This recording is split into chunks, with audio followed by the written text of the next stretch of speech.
But first things first, we're going to do a murder and talk about the characters coming up.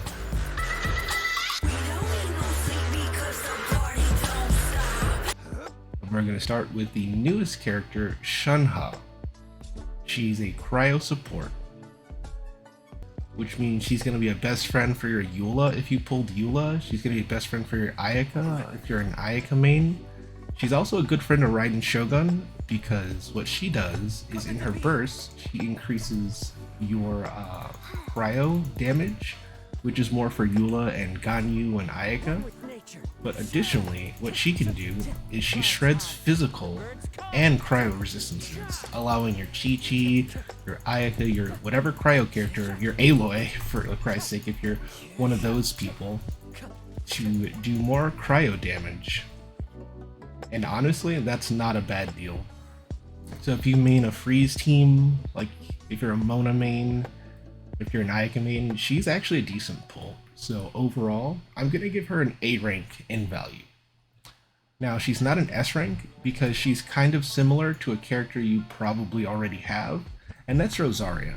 Rosario is another cryo support that you probably have already gotten by now. She's 4 stars, she's versatile, she can help you with your crit rate. So if you already have a built Rosario, you might not need Shanha. And that's kind of why I'm putting her, for starters, in the A rank.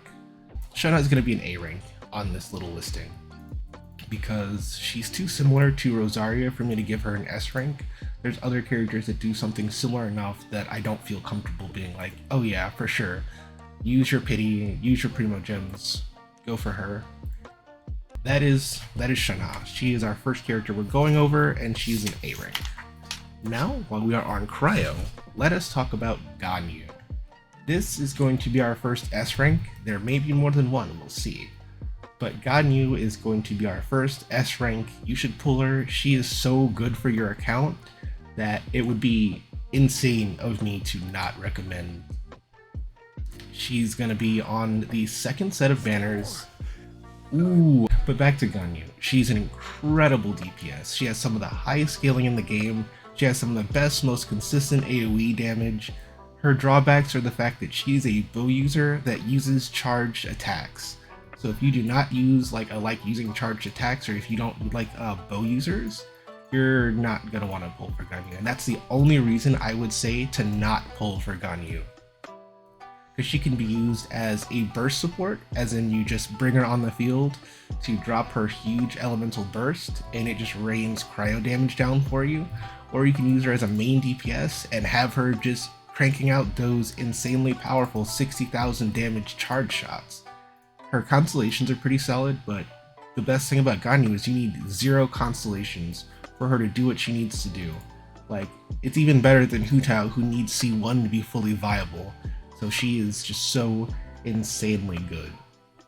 She breaks any melt team, any superconduct team, any ice-based team, which means Frozen 2. Any team that you need cryo for, you can easily and happily slot in your Ganyu. So, like, I would never recommend, like, skipping Ganyu. It seems like such a ridiculous thing unless you already have her, because, like I said, you don't really need constellations for her. Additionally, she's good on so many weapons. Like the Blacklift weapon, which is a cash shop weapon. There is the Inazuma craftable weapon. And on top of that, there's a few 5-star weapons that you can use on her. So she's just super versatile, she's super good, and yeah, she doesn't provide any like supports and healing or shielding, but her slot as a sub or main DPS really just cannot be taken up by anyone else because her playstyle is so unique. No one else uses charge shots as their main thing and does AoE damage like she does. So that's Ganyu is an S, okay, like unquestionable. Ganyu is an S tier must pull. So from there, we're going to go to the other S tier must pull, which is Zhongli. Okay, this guy right here, I wouldn't even begin to think of not recommending Zhongli. He's insanely strong, like he can do damage. His shields are the best shields in the game. He's so versatile, even more so than Ganyu. He can use a 3-star weapon, like mine is literally using a 3-star weapon. okay? And he's still managing to be an insane shielder with 35,000 HP. And that's the next thing. He scales with HP.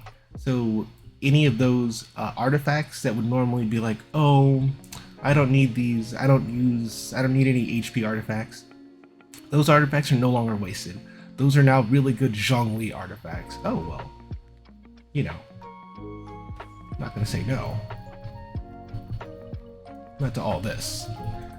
That's another thing about Zhongli that like no one mentions because it's like one of his most minor benefits, but he's really good for mining. Zhongli, if you do it right, can actually just mine for you. Oops. So we're gonna just take these guys on.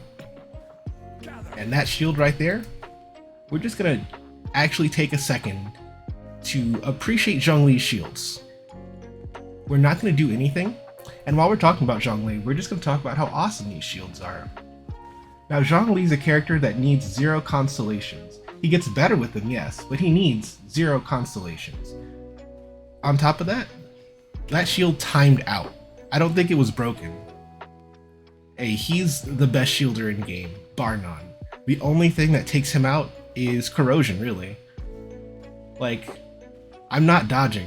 That's the main thing about Zhongli is he will make dodging something entirely obsolete to you. He has insanely good burst damage as well, so you can build him as a support, you can build him as a DPS, you can build him as a burst support. He's just insanely good. On top of that, he shreds defenses. Whenever a character is near the enemies, they have their defenses shred. All their defenses. So, on top of that, he can make a Viridescent Venerer character even better. He doesn't need one because he's Geo. So, you know, he's really good for team building. And, like, I'll reiterate, nothing in this whole game just beats the shield. It trivializes combat. So he is the next S tier must pull. Like, there was a scandal around him in the very beginning. Is he immune to geo damage? Is that what's going on? Yeah, he's immune to geo damage. I should have read that. One thing I forgot to mention about Zhongli is that he can actually use the Tenacity of the Millilith set, which is an insanely good support set, which allows him to be an even more useful member to your party. As you can see here, when an elemental skill hits an opponent, the attack of all party members is increased by 20%, and their shield strength, is increased by 30%. And since he can trigger this every half second, and the effect lasts for 3 seconds, there you go. This is perfect for Zhongli's pillars that pulse every, I believe, 2.5 seconds, which allows you to essentially, as long as you're hitting with that pillar, your Zhongli is going to be providing a huge attack boost to your party. And I'm talking like a Bennett style attack boost. The other thing that he can carry, that Bennett also can carry, is the Noblesse Oblige set. If you're running a burst support Zhongli where you come in and you do his big rock damage and you twitch him out, using an elemental burst increases all party members' attack by 20% for 12 seconds. So this is another thing that would allow Zhongli to be a Geo support with his artifacts. And him being able to carry 2 of the best support artifact sets is another thing that puts him in the S tier of value. Yes, he did have a slight on being underpowered problem when he first was released, but boy does he not have it now. Okay, nothing beats Zhongli, or even comes close. So he is S tier.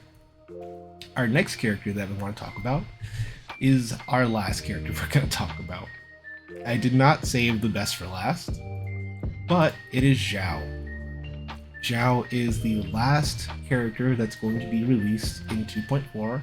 Well, he's the last character we haven't talked about that's going to be released in 2.4. And, well, we have some thoughts. We have some thoughts on Zhao. He is going to be our one and only C tier character. Yes, not B tier, not A tier. I'm ranking Zhao as C tier for value. The reason for this is that he's super selfish. Zhao doesn't provide anything for your team when he's not on field. He doesn't give you any buffs or anything, and on top of that, he wants to be on the field the majority of the time. Like, if you're working with Zhao, it feels like your account needs to be strong enough for Zhao instead of Zhao strengthening your account. Because you have to have proper supports for Zhao, you have to make sure Zhao has a good enough weapon. Like, it's not like he can be built on a 3-star weapon, and he prefers 5-star weapons, and his use of the Blacklift weapons, in my personal opinion, is a little iffy. On top of that, most Animo characters that we talk about, they use the Viridescent Venerer set, and that's a huge benefit, but Zhao is actually not a good carrier for this set. And like, he does deal solid Animo damage on his own, so if you just wanted an Animo DPS, you could use Zhao, and he is a solid Animo DPS. But honestly, he's not. You could get Kazuha, and you could have a DPS that also supports. You could get Jin and get a DPS that heals. Even Sayu can carry the Viridescent Venerer set and can support, so she kind of feels a little better for your overall account as an Animo character. But if you are looking for a DPS, a selfish main DPS, then Zhao is for you. Additionally, his playstyle is kind of like, if you get like motion or car sick, it's a lot, because his whole kit revolves around bouncing around the screen. You're going to be going around and up and down. So honestly, if you want Zhao, I would recommend waiting and playing him in his trial and looking up any videos you can find to make sure you have all the information, and make sure that your account is at a place where Zhao is something that can help you. So that's why he's C rank, and that's just about all we have to say. Overall, I would say, in order, the top tier to pull for is Zhongli, then Ganyu, then Shanha, then Zhao. That is my tier listing for value and who you should pull in 2.4. Obviously, pull who you want, waifu over meta. But yeah, these are just my thoughts and opinions, and what I think is going to get you what I think is going to get you the best value. This has been the Lord Yoshi. Catch me on Twitch Wednesdays, Fridays, and Sundays, twitch.tv/LordYoshi. Have a good day.